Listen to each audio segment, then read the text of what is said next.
Hết rồi. Hết rồi.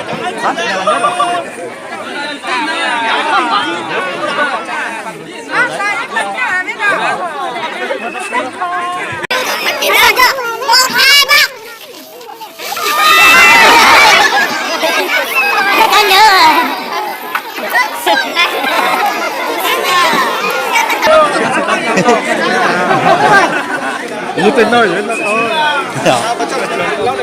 Đây một phát nữa. Một lần nữa lên đá xua.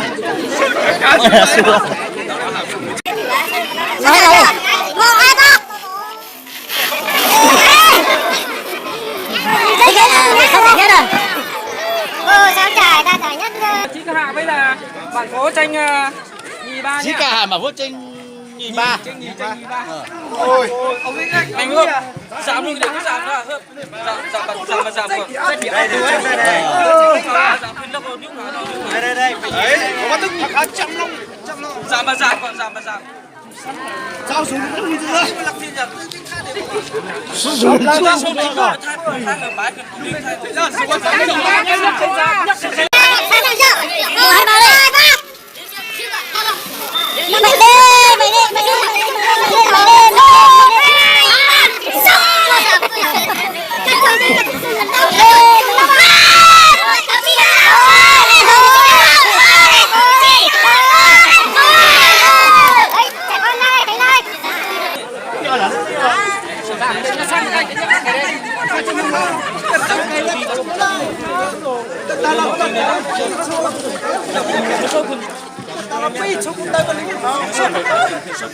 Đẹp lắm rồi.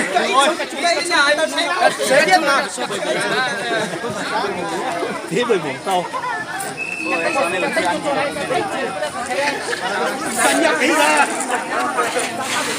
Rồi.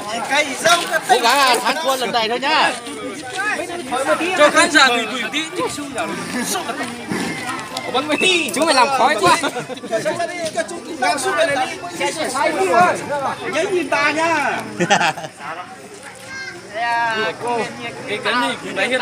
Cái được giải nhì đấy.